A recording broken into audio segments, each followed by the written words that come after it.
Hello student, welcome in this lecture. In this lecture, we are going to discuss about HR policy. જો student આપણે previous જે lecture conduct કર્યા બરાબર related to your first unit of HRM, આ લેક્ચરની અંદર એક point આપેલો છે HR પોલિસી. તમારા સિલેબસની અંદર પણ પોઈન્ટ મેન્શન થયેલો છે HR પોલિસી.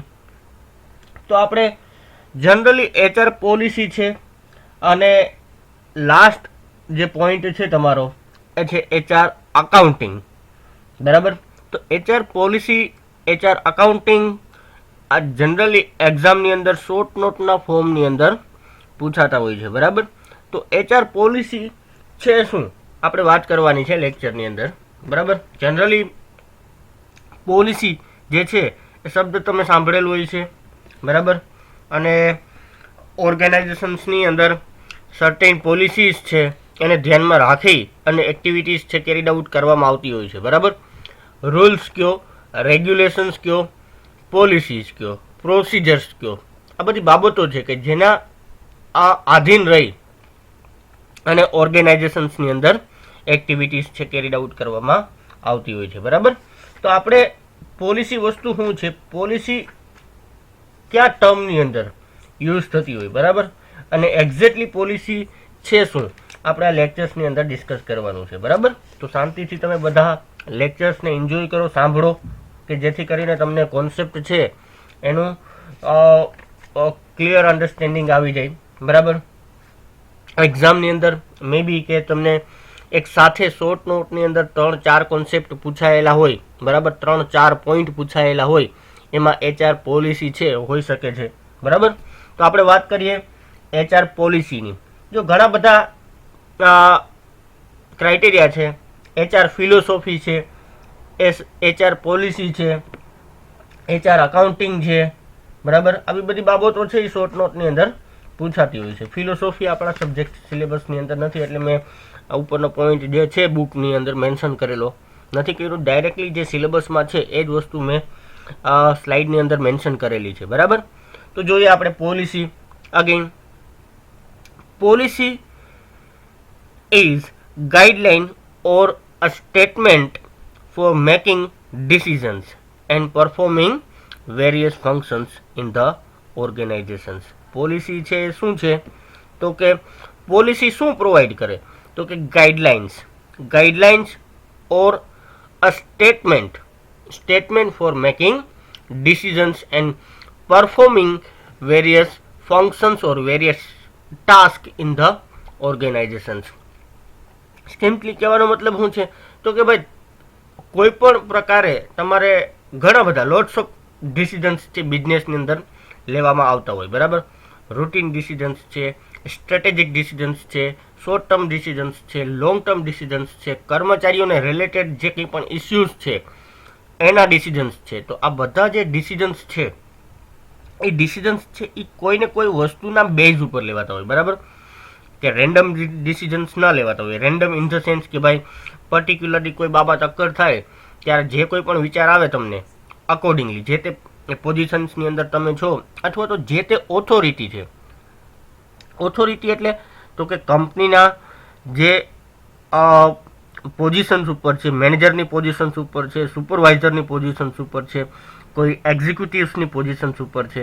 તો આ જે બધા લોકો છે એ પોતાના ડિસિઝન્સ છે ડાયરેક્ટલી રેન્ડમલી ન લઈ લેતા હોય. બરાબર, ડિસિઝન્સ લેવા માટે પ્રોપર ગાઈડલાઇન જે આપવામાં આવેલી હોય છે અથવા તો અમુક ચોક્કસ પ્રકારના સ્ટેટમેન્ટ આપેલા હોય અને સ્ટેટમેન્ટ અને ગાઈડલાઇન્સ છે એને અનુસરી અને કોઈ પણ ડિસિઝન્સ છે એ બિઝનેસની અંદર લેવામાં આવતું હોય. બરાબર, તો પોલિસી છે એક પ્રકારની ગાઈડલાઇન છે. શેના માટેની ગાઈડલાઇન છે તો કે ઓર્ગેનાઇઝેશન્સની અંદર જે ડિસિઝન મેકિંગની જે પ્રોસિજર થતી હોય એમાં કોઈ પણ પ્રકારના ડિસિઝન્સ આવી જતા હોય તો આ બધા ડિસિઝન્સ લેવા માટે જે કંઈ પણ તમને ગાઈડલાઇન પ્રોવાઈડ કરવામાં આવતી હોય. બરાબર, આ ગાઈડલાઇનને તમે પોલિસી શબ્દ તરીકે યુઝ કરી શકો છો. બરાબર, અકોર્ડિંગ ટુ કોટલરના મત મુજબ શું કીધેલું છે પોલિસીને? જો policy define how the company will deal with સ્ટેકહોલ્ડર્સ employees, customers, suppliers, distributors and other important group. Company સાથે ઘણા બધા લોકો જોડાયેલા હોય, બરાબર. તો કંપનીને આ જે બધા લોકોની સાથે જ્યારે કંપની છે એ કોઈ પણ પ્રકારનું ડીલિંગ કરે છે, બરાબર, કોઈ પણ પ્રકારના વ્યવહારો કરે છે, તો આ જે વ્યવહારોની અંદર કંપનીએ આ બધા સ્ટેક હોલ્ડર્સ સાથે કઈ મેનરની અંદર ડીલિંગ કરવું, કઈ રીતે ડીલિંગ કરવું, કઈ રીતે એ બધાની સાથેના વ્યવહારો છે એને કેરીડ આઉટ કરવા, આ બધી વસ્તુ છે એ કોના બેઝડ ઉપર થતી હોય, તો કે HR પોલિસીના બેઝડ ઉપર થતી હોય, બરાબર. Define how company will deal, company કઈ રીતે ડીલ કરશે, કોની સાથે, બધા જ સ્ટેક હોલ્ડર્સ સાથે. બધા સ્ટેક હોલ્ડર્સ સાથે કંપનીના કર્મચારીઓ આવી જાય, કસ્ટમર્સ આવી જાય, સપ્લાયર આવી જાય, ડિસ્ટ્રીબ્યુટર્સ આવી જાય, અને જે કોઈ પણ સાથે કંપનીને ડીલિંગ કરવાનું છે આ બધા ગ્રુપ્સ એની અંદર ઇન્ક્લુડ થઈ જાય, બરાબર. ધેન જો શું કીધેલું છે next, policies narrow the range of individuals' discretions so that the employees act consistently on importance of HR issues. It has a narrow range of individual discretion so that employees know how to behave and how not to behave, or any of the positions or any of the departmental head know that what is the right thing and what is the wrong things in particular decisions, how a particular decisions can take. Seriously વાત કરીએ તો આપણે ઓર્ગેનાઇઝેશન્સની અંદર જો particular types of decisions છે, બરાબર, એ constantly લેવાતા હોય. ઇન ધ સેન્સ કે જો કે ભાઈ પર્ટિક્યુલર ઇસ્યુ છે એ એક વખત અગર થાય, સિમિલરલી સેમ ઇસ્યુ છે બીજી વખત અગર થાય, ત્રીજી વખત અગર થાય, બરાબર. તો તમારે શું કરવું પડે કે ભાઈ અમુક ઇસ્યુની સાથે તમારે ડીલ કરવું છે તો કયા મેનરની અંદર ડીલ કરવું, કઈ પેટર્નની અંદર ડીલ કરવું, બરાબર, અથવા તો કયા બેઝિસ ઉપર પર્ટિક્યુલર ડિસિઝન્સ છે એનું સોલ્યુશન્સ લઈ આવવું. તો એ પ્રીડિફાઇન હોય તો ઘણી બધી મુશ્કેલી છે કેવી થઈ જતી હોય, હળવી થઈ જતી હોય. કેમ કે સપોઝ કે ભાઈ કોઈ કર્મચારી છે એને તમારે કોઈ પનિશમેન્ટ આપવી છે કોઈ ગુના માટે, તો એના દ્વારા કોઈ ભૂલ થતી હોય તો એ ભૂલને આધારે તમારે એને કયા પ્રકારની પનિશમેન્ટ આપવી, બરાબર. પછી તમે સિમિલર મિસ્ટેક્સ છે એ અગેન થોડા સમય પછી બીજો કોઈ વ્યક્તિ કરે છે તો તમે એને કંઈક અલગ પનિશમેન્ટ આપો છો. તો આ ક્રાઇટેરિયા છે એ કેવા થઈ જાય, આ અલગ થઈ જાય બધા, બરાબર. એટલે કહેવાનો મતલબ શું છે તો કે તમારે આ પ્રકારના ઇસ્યુની સાથે તમારે કોન્સ્ટન્ટલી ડીલ કરવાની થતી હોય છે, બરાબર. એટલે HR પોલિસી છે બહુ મહત્ત્વનો રોલ પ્લે કરે કે જેના બેઝડ ઉપર તમે ઇફેક્ટિવલી આ બધા ડિસિઝન્સ છે એને કોન્સ્ટન્ટલી હેન્ડલ કરી શકો, HR રિલેટેડ કોઈ પણ ઇસ્યુઝ છે એને હેન્ડલ કરી શકો, બરાબર. નેક્સ્ટ આપણે વાત કરીએ, જો જસ્ટ આ તમને જેટલા પોઈન્ટ યાદ રહીએ એટલા તમારે યાદ રાખવા, બરાબર. હું જસ્ટ પોઈન્ટ મેન્શન કરેલા છે એ પ્રમાણે બધા પોઈન્ટને એક્સપ્લેન કરું છું. HR policies provide guideline on managing its people. They define philosophies on treating people and then principles are designed. HR policies છે, બરાબર. HR પોલિસીસ છે એ શું પ્રોવાઈડ કરે છે, ગાઈડલાઇન પ્રોવાઈડ કરે છે, બરાબર. ગાઈડલાઇન શેના માટેની ગાઈડલાઇન, કઈ રીતે તમે તમારા જે લોકો છે એને મેનેજ કરો, બરાબર. કઈ રીતે તમે તમારા લોકોને મેનેજ કરી શકો છો. અગેન જો they define not divine, by mistake and automatically spelling correct થઈ ગયો છે, બરાબર. they define the philosophies આપણે જે વર્ડ્સ યુઝ કરીએ છીએ, બરાબર. એટલે philosophies on treating people and then principles are design, કે લોકોને ફિલોસોફી ઇન ધ સેન્સ કે લોકોને આપણે કઈ રીતે રાખવા જોઈએ, લોકોની સાથે કયા પ્રકારનું બિહેવિયર છે એ કેરીડ આઉટ કરવું જોઈએ, બરાબર. ઓર્ગેનાઇઝેશન્સની અંદર ઘણા બધા લોકો જોડાયેલા હોય અને આ બધા લોકોની સાથે કઈ રીતના બિહેવિયર આપણે કેરીડ આઉટ કરવું જોઈએ, કઈ રીતના બધાને હેન્ડલ કરવા જોઈએ, કઈ રીતે ટ્રીટ કરવા જોઈએ, આ બધી બાબતોને ધ્યાનમાં રાખી અને અમુક ચોક્કસ પ્રકારના પ્રિન્સિપલ્સ બનાવવામાં આવતા હોય, બરાબર. જેમ કે એક પ્રિન્સિપલ્સ હું તમને એક એક્ઝામ્પલ તરીકે વાત કરું કે ભાઈ વારે ઘડીએ કોઈ વ્યક્તિ છે એ કંપનીના રૂલ્સ છે એનું ઉલ્લંઘન કરે છે, તો તમારે એને શું કરવું જોઈએ? ટર્મિનેટ કરી દેવો જોઈએ, બરાબર. એઝ એ પ્રિન્સિપલ્સ તમારે એને છૂટો કરી દેવો જોઈએ. આ પ્રકાર ડિપેન્ડ કરે કે ભાઈ ઓર્ગેનાઇઝેશન્સ ટુ ઓર્ગેનાઇઝેશન્સ છે, એચઆર પોલિસી છે કેવી હોય, ડિફરન્ટ હોય, પ્રોસિજર્સ છે ડિફરન્ટ હોય, ઇવન એક્ટિવિટીઝ છે એ પણ કેવી હોય? ડિફરન્ટ હોય, બરાબર. તો આ બધી બાબતોને આધારે શું નક્કી થતું હોય? પ્રિન્સિપલ્સ છે ડિઝાઇન કરવામાં આવતા હોય, બરાબર. ધેન નેક્સ્ટ જો the HR principles are guideline on which manager have to deal with HR matters. HR principles જે તમે ડિઝાઇન કરેલા છે, બરાબર. પછી આ બધા પ્રિન્સિપલ્સ છે એને ગાઈડલાઇન સ્વરૂપે તમારે શું કરવું પડે? એઝ એ મેનેજર જ્યારે તમે ડીલ કરો છો એચઆર રિલેટેડ કોઈ પણ ઇસ્યુ છે કે કોઈ પણ મેટર છે એની અંદર જ્યારે તમે ડીલ કરો છો ત્યારે તમારે આ જે પ્રિન્સિપલ્સ છે એને ધ્યાનમાં રાખી અને કામ કરવાનું રહેતું હોય છે, બરાબર. Although HR policy provide guideline and restrict freedom of actions. HR policy છે એ ફ્રીડમ ઓફ એક્શન્સ પ્રોવાઈડ કરે છે. ગાઈડલાઇન તો પ્રોવાઈડ કરે જ છે, બરાબર. સાથે સાથે એક્શન્સની ફ્રીડમ પણ પ્રોવાઈડ કરે છે કે પર્ટિક્યુલરલી એક્શન્સ છે એ તમે ફ્રીડમ સાથે કોઈ પણ પ્રકારના એક્શન્સ છે અમુક સર્ટેન ક્રાઇટેરિયા છે એના બેઝડ ઉપર તમે લઈ શકો છો, બરાબર.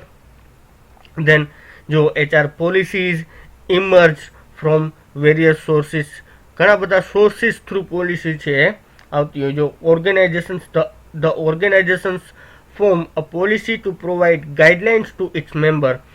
Such policies flow from top to bottom level. અને ઓર્ગેનાઇઝેશન્સની અંદર જે કંઈ પણ પોલિસીસ છે, બરાબર, એ ઘણા બધા સોર્સિસ છે એમાંથી તમને શીખવા મળતી હોય અને એના ઉપરથી ઉતરી આવતી હોય. ઓર્ગેનાઇઝેશન્સની પોલિસીની અંદર વાત કરીએ તો આપણે જે મેઇનલી કે જે ગાઈડલાઇન પ્રોવાઈડ કરે, બરાબર, આપણા જે કંઈ પણ ઓર્ગેનાઇઝેશન્સના મેમ્બર છે, આ પોલિસીનો ફ્લો કેવો હોય? From top to bottom level, બરાબર. Top to bottom level in the sense કે પોલિસી છે એ ટોપ લેવલેથી બોટમ લેવલ સુધી બધાને કમ્પલસરીલી ફોલો કરવાની થતી હોય. ટોપ લેવલથી આપણી ઓર્ગેનાઇઝેશન્સની જે કંઈ પણ પોલિસી છે એનો ફ્લો બોટમ સુધી બધા લોકોને ખ્યાલ આવે એ રીતે કોમ્યુનિકેટ કરવામાં આવે કે જેથી કરીને કંપનીની પોલિસીથી બધા શું થઈ જાય? વાકેફ થઈ જાય, બરાબર. જો policy are not written but actions of managers, sometimes policy છે એ રિટન ફોર્મની અંદર ન હોય, બરાબર, પણ મેનેજર્સના જે એક્શન્સ છે provide guidance to subordinate as a policy. અમુક બાબતો છે એને તમે રિટન ફોર્મની અંદર મેન્શન નથી કરેલી છતાં પણ જે કહેવાય ને કે જે મેનેજર્સ જે રીતે તમને ઇન્સ્ટ્રક્શન્સ આપતા હોય, મેનેજર્સ જે રીતે તમને તમારી સાથે ડીલિંગ કરતા હોય, જે રીતે તમારી સાથે કોમ્યુનિકેશન્સ કરે છે, બરાબર, આ બધી બાબતો ઉપરથી તમને ગાઈડલાઇન મળી જાય ઓટોમેટિકલી, ઇનડાયરેક્ટલી ગાઈડલાઇન્સ મળી જાય કે આ કંપનીની એક પ્રકારની પોલિસી છે, બરાબર. સપોઝ કહેવાય કસ્ટમર્સ છે કોઈ પણ, તો કસ્ટમર્સની સાથે આપણે કઈ રીતના ડીલિંગ કરવું જોઈએ. કોઈ પણ કસ્ટમર કંપનીની સાથે ડાયરેક્ટલી કનેક્ટેડ ન હોય, બરાબર, પણ સપોઝ કે જે કંઈ પણ ડિસ્ટ્રીબ્યુટર્સ છે, હોલસેલર છે કે જે છે આ લોકો સાથે કંપની જે રીતે ડીલ કરતી હોય, બરાબર, તો એક પ્રકારે એક્ઝેક્ટલી ફોર્મની અંદર રિટર્ન ફોર્મની અંદર નથી હોતું કે ભાઈ આ પ્રકારે ડીલ કરવી કે આ પ્રકારે તમારે બિહેવિયર કરવું, પણ સ્પેસિફિકલી કંપનીના જે મેનેજર્સ છે એના બિહેવિયર ઉપરથી આપણને આઈડિયા આવી જાય કે ભાઈ કંપનીના કસ્ટમર સાથે આ પ્રકારે ડીલિંગ કરવાનું, બરાબર. જો area cover under HR policies, next જે આપણે આની અંદર કન્સિડર કરેલું છે કે ભાઈ એચઆર પોલિસીઝ છે એની અંદર કેટલા એરિયા કવર થઈ જતા હોય છે, બરાબર. જેમ કે ફર્સ્ટ લખેલું છે acquisitions those policies include reservations of positions for various classes of people, minimum educational qualifications required, selection tools, probation period in service, etc.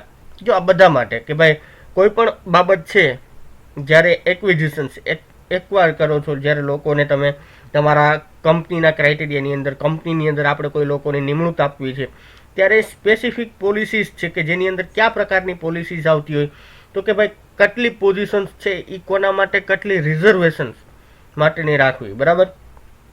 અલગ અલગ ક્લાસ વાઇઝ ક્લાસિફિકેશન્સ થયેલું છે, જેમ આપણા જે રૂલ્સ રેગ્યુલેશન્સ છે એના અનુસંધાને વાત કરીએ, આપણા લોના અનુસંધાને વાત કરીએ, આપણું જે બંધારણ છે એના અનુસંધાને વાત કરીએ તો અમુક ચોક્કસ પ્રકારના રિઝર્વેશન્સના ક્રાઇટેરિયા છે કે જેને ધ્યાનમાં રાખવા જોઈએ, બરાબર. જેમ કે અલગ અલગ ક્લાસ વાઇઝ આપણે ક્લાસીસનું ક્લાસિફિકેશન્સ કરેલું છે, બરાબર. જનરલ કેટેગરી છે, એસસી કેટેગરી છે, એસટી કેટેગરી છે, બરાબર, એસસીબીસી છે. આ બધા અલગ અલગ ક્લાસીસ છે અને અલગ અલગ ક્લાસીસના લોકો માટે અલગ અલગ ક્વોટા હોય અને એ ક્વોટાને ધ્યાનમાં રાખી અને લોકોને શું કરવા પડે, તમારે કોઈ પણ પોઝિશન્સની અંદર પોસ્ટિંગ આપવું પડે, બરાબર. મિનિમમ એજ્યુકેશન ક્વોલિફિકેશન્સ છે પર્ટિક્યુલર જોબ માટે રિક્વાયર્ડ હોય તો એના માટે પણ ઓન પોલિસીસ છે કંપનીની કે જેના બેઝડ ઉપર ડિસાઇડ થતું હોય. સિલેક્શન ટૂલ્સ, તમે કઈ રીતના લોકોને સિલેક્શન કરો. પ્રોબેશન પીરિયડ, કે ભાઈ પ્રોબેશન પીરિયડ કોને કહેવાય તો કે જ્યારે કોઈ પણ વ્યક્તિ છે એને તમે જોબ ઉપર રાખો છો ત્યારે ડાયરેક્ટલી તમે પરમેનન્ટ અપોઇન્ટમેન્ટ નથી આપી દેતા, બરાબર. અમુક પીરિયડ સુધી જે તમે અમુક ચોક્કસ ટાઈમ ડ્યુરેશન્સ છે બધી કંપનીની અંદર અલગ અલગ પ્રકારે હોય અને આ ટાઈમ ડ્યુરેશન્સની અંદર ત્યાં સુધી એક પરમેનન્ટ કર્મચારી તરીકે ફૂલ ટાઈમ પરમેનન્ટ કર્મચારી તરીકે કન્સિડર કરવામાં નથી આવતો, બરાબર. ટેમ્પરરી, જેને તમે કહેવાય ને કે ટેમ્પરરી પોઝિશન્સ ઉપર તમે એને નિયુક્ત કરો છો એ પ્રકારે, બરાબર. તો એની અંદર એચઆર પોલિસી છે એના ક્રાઇટેરિયા ધ્યાનમાં લેવાતા હોય. કમ્પેન્સેશન્સની વાત કરીએ આપણે, જો those policies include the system methods used for job evaluations, જેની અંદર કઈ સિસ્ટમ્સ અને કઈ મેથડ્સ તમે યુઝ કરો છો જોબ ઇવેલ્યુએશન્સ માટે, જોબનું ઇવેલ્યુએશન્સ કરવા માટે થઈ, અને કઈ સિસ્ટમ ઇવેલ્યુએશન્સ એટલે જે આપણે મૂલ્યાંકન કહી શકીએ, બરાબર, કે કઈ જોબ કયા પ્રકારની છે એના બેઝડ ઉપર, બરાબર. આપણે જે કમ્પેન્સેશન્સ કોને કહેવાય તો કે ભાઈ જે કંઈ પણ તમે વળતર સ્વરૂપે ચૂકવો છો કર્મચારીઓને એને શું કહેવાય, કમ્પેન્સેશન્સ કહેવાય. તો એ કયા ટાઈપ્સનું જે કમ્પેન્સેશન્સ છે, ટાઈપ્સ ઓફ ઇન્સેન્ટિવ્સ, કયા પ્રકારના ઇન્સેન્ટિવ્સ તમે પ્રોવાઈડ કરો છો, બરાબર. બેનિફિટ્સ જે કંઈ પણ તમે પ્રોવાઈડ કરો છો તો આ બધી બાબતો છે એ એની અંદર ડિસાઇડ કરવાની થતી હોય, બરાબર. બેનિફિટ્સ, ઇન્સેન્ટિવ્સના ટાઈપ્સ ક્યાં છે, અગેન કમ્પેન્સેશન્સ, જોબ ઇવેલ્યુએશન્સ છે એ તમે કઈ સિસ્ટમ અને કઈ મેથડ્સથી કરો છો, બરાબર. Then next appraisal. It includes methods of appraisal, extent of formalizing this process using the appraisal result. જો એપ્રાઇઝલ કયા ટર્મની અંદર તમને કીધેલું છે તો કે ભાઈ પરફોર્મન્સ જે છે કંપનીના કર્મચારીઓનું જે પરફોર્મન્સ છે, બરાબર, એ આપણે કઈ મેથડ્સ થ્રુ પરફોર્મન્સ એપ્રાઇઝલ મેથડ્સ અલગ અલગ આવતી હોય, બરાબર, એના માટે કઈ મેથડ યુઝ કરીએ છીએ, બરાબર. પ્રોસેસને ફોર્મલાઇઝિંગ પ્રોસેસ, એક્સટેન્ટ ઓફ ધ ફોર્મલાઇઝિંગ પ્રોસેસને કઈ રીતના આપણે ફોર્મલાઇઝ કરીએ છીએ, યુઝિંગ ધ એપ્રાઇઝર રિઝલ્ટ જે કંઈ પણ મળે છે, બરાબર, એનો તમે કઈ રીતના ઉપયોગ કરો છો, આ બધી બાબતો એક પ્રકારે એમાં પણ પોલિસી પોતાનો રોલ પ્લે કરે. ટ્રેનિંગ અને ડેવલપમેન્ટ, જો those policies include decisions on whether learning should be continue or periodic or random or outsourced, બરાબર. હવે લર્નિંગ છે, લર્નિંગને કઈ રીતના કેરીડ આઉટ કરવું, બરાબર. જેમ કે કંપનીના કર્મચારીઓ માટેના લર્નિંગની વાત કરેલી છે, બરાબર. પીરિયોડિક રાખવું, તમારા કંપનીના કર્મચારીઓને ટ્રેનિંગ છે કન્ટિન્યુઅસ બેઝિસ ઉપર ટ્રેનિંગ આપવી છે, ડિપેન્ડ્સ ઓન યોર પોલિસી, બરાબર. ઘણી કંપનીઓ છે એની અંદર કોન્સ્ટન્ટ ટ્રેનિંગ આપવામાં આવતી હોય. અમુક કંપની છે એમાં એક પીરિયડ ડિસાઇડ કરેલો હોય કે ભાઈ પર્ટિક્યુલરલી આ સમયની અંદર ટ્રેનિંગ પીરિયડ છે તો એમાં બધાને ટ્રેન કરવામાં આવતા હોય. રેન્ડમ કોઈ પણ સમયે ટ્રેનિંગ આપો છો, બરાબર. આઉટસોર્સ કરતા હોય, જે બહારથી તમે ટ્રેનિંગ માટે બોલાવો છો કોઈ વ્યક્તિઓને, બરાબર, અથવા તો કોઈ કન્સલ્ટન્સી ફર્મ છે એની સેવાઓ લ્યો છો, બરાબર. તો આ બધા પ્રકારની સર્વિસીસ છે આઉટસોર્સિંગ સર્વિસીસ કહેવાય. Again it also include deciding training methods કઈ ડિસાઇડ કરવી એનો પણ સમાવેશ થાય છે. Organizations for providing training, again its budget, measurement of training effectiveness, training methods, બરાબર. ટ્રેનિંગ માટેનું જે બજેટ કેટલું છે, ટ્રેનિંગ માટે જે કંઈ પણ કોસ્ટ થતી હોય બરાબર એનો ખર્ચો, અગેઇન મેઝરમેન્ટ ઓફ ટ્રેનિંગ, અને આફ્ટર ટ્રેનિંગ ઇફેક્ટિવલી કેટલા અંશે છે એની ઇફેક્ટિવનેસને કઈ રીતે તમે મેઝર કરો છો, કેટલા અંશે ટ્રેનિંગ ઇફેક્ટિવ છે, કેટલા અંશે ઇફેક્ટિવ નથી ગઈ. તો આ બધી બાબતો છે બરાબર જે તમારે ડિસાઇડ કરવાની થતી હોય છે બરાબર. Than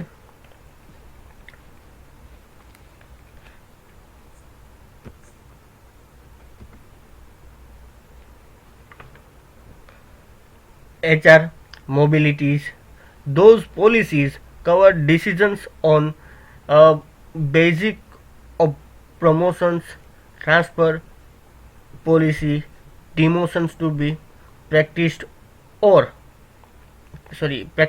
not, degree of internal recruitment, retention strategies, if any, voluntary retirement scheme and retirement age. જો HR મોબિલિટીની જે પોલિસીસ છે એની અંદર ઘણા બધા એરિયાને કવર કરેલા છે બરાબર. જેમ કે તમે પ્રમોશન્સ, તમારી કંપનીની અંદર પ્રમોશન્સ કઈ રીતના, કયા ક્રાઇટેરિયાના બેઝ ઉપર તમે રાખો છો. ટ્રાન્સફર માટેની પોલિસી, એક વિભાગમાંથી બીજા વિભાગમાં જે જવું એને ટ્રાન્સફર કહેવાય. પ્રમોશન ઇન ધ સેન્સ કે જે સિમિલર પોઝિશન્સ છે ત્યાંથી હાયર પોઝિશન્સ ઉપર જવું બરાબર. જે એક્ઝિસ્ટિંગ પોઝિશન્સ છે એનાથી ઉપરની પોઝિશન્સ ઉપર જવું એને શું કહેવાય, પ્રમોશન્સ કહેવાય. પછી ડિમોશન્સ ટુ બી પ્રેક્ટિસ્ડ ઓર નોટ, ડિમોશન્સ છે એને પ્રેક્ટિસમાં લઈ આવવું કે નહીં એના માટે પણ તમારે ડિસિઝન્સ લેવાના થતા હોય, ક્રાઇટેરિયા નક્કી કરવાના થતા હોય. ડિમોશન્સ એટલે જે કોઈ પણ કર્મચારી છે જે પોઝિશન્સ છે એનાથી નીચેની પોઝિશન્સ ઉપર તમે એને લઈ આવો છો બરાબર. એના માટે અમુક પરિબળો જવાબદાર હોય, જે કંઈ પણ પનિશમેન્ટ સ્વરૂપે ડિમોશન્સ મળતું હોય જનરલી બરાબર.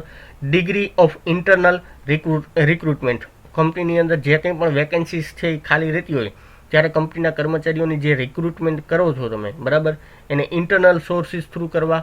અને ઇન્ટરનલ સોર્સિસ થ્રુ કરો છો તો કેટલા અંશે તમે ઇન્ટરનલ સોર્સિસ થ્રુ કરો છો બરાબર. પછી એક્સટર્નલ સોર્સિસ થ્રુ કરવા, ડિપેન્ડ્સ ઓન કંપનીઝ પોલિસી, કંપનીની પોલિસી ઉપર આધારિત હોય બરાબર. રિટેન્શન કંપનીના કર્મચારીઓને સાચવવા અને રિટેન કરવા માટે કઈ પણ પ્રકારની સ્ટ્રેટેજીસ છે એ કંપની એડપ્ટ કરતી હોય.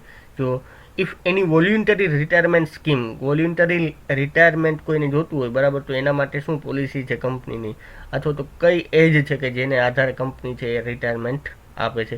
કોઈ કંપની છે 60 વર્ષે આપે, કોઈ કંપની છે 59 વર્ષે આપે, કોઈ કંપની છે 65 વર્ષે આપે. ડિપેન્ડ્સ ઓન કંપનીઝ પોલિસી બરાબર. એવું નથી ફિક્સ્ડ ક્રાઇટેરિયા કે જેના આધારે કંપની આ સમય આટલા વર્ષની અંદર રિટાયરમેન્ટ આપી દેવું બરાબર. કંપની ઉપર આધારિત છે ને કંપનીની પોલિસી ઉપર આધારિત છે બરાબર. તો આ કંપનીની પોલિસીના ક્રાઇટેરિયાની અંદર બધી બાબતો આવે. Again working conditions, guidelines are prepared to determine timing and rest schedule બરાબર. પ્રીડિટરમાઇન ટાઈમિંગ અને રેસ્ટ શેડ્યુલ્સ છે તમે કઈ રીતના નક્કી કરો છો. ઓવરટાઈમ માટે કઈ પ્રકારની પોલિસી છે કંપનીની અંદર, જે લોકો પોતાના વર્કિંગ ડ્યુરેશન્સથી વધારે જે કામ કરે છે કંપનીની અંદર બરાબર. જેમ કે તમારી 8 કલાકની શિફ્ટ છે અને તમે 12 કલાક કામ કરો છો, તો બાકીની જે કલાકો જે તમે વધારે કામ કરો છો એના માટે કંપની તમને કયા પ્રકારે પેમેન્ટ આપવાની છે બરાબર. નંબર ઓફ શિફ્ટ, કેટલી શિફ્ટની અંદર તમારે કામ કરાવવું છે અને શિફ્ટનું ડ્યુરેશન્સ છે એ કેટલું રાખવું છે. અમાઉન્ટ ઓફ લાઇટ, અંદર જે કંઈ પણ હવા ઉજાસ છે બરાબર, એ લાઇટ એન્ડ વેન્ટિલેશન્સ છે બરાબર, એ કયા પ્રકારની સિચ્યુએશન્સની અંદર તમારે મેન્ટેન રાખવા, લાઇટિંગ કેવું રાખવું બરાબર. હવા ઉજાસ માટે કંપનીની અંદર કયા પ્રકારની ફેસિલિટીઝ છે પ્રોવાઈડ કરવી, જે કંઈ પણ એમ્યુનિટીઝ છે બરાબર, વર્કિંગ કન્ડિશન્સને ધ્યાનમાં રાખીને તમે પ્રોવાઈડ કરો છો. વર્કર્સની જે લીવ છે એના સેફટી પ્રોવિઝન્સ છે, સેફટીને રિલેટેડ કંઈ પણ પ્રોવિઝન્સ જે તમે કરો છો, આ બધી બાબતો છે એ પોલિસીના અંતર્ગત આવતી હોય છે બરાબર. તો આપણે વાત કરી HR પોલિસીની. HR પોલિસીની અંદર આ બધા કોન્સેપ્ટ છે અને આ બધા કોન્સેપ્ટ જે મેં મેન્શન કરેલા છે આ તમે 2-3 વખત રીડ કરી લ્યો એટલે તમને ઇઝીલી ખ્યાલ આવી જાય. એક્ઝામની અંદર સેપરેટલી તમને પોલિસી ના પૂછાય પણ મે બી કદાચ કે કોઈ પણ ક્વેશ્ચન એ રીતે નીકળતો હોય કે જેમાં એકથી વધુ શોર્ટ નોટ લખવાની હોય, એમાં HR પોલિસી છે એ હોઈ શકે છે બરાબર. તો અહીંયા સુધી આ લેક્ચરને રાખીએ.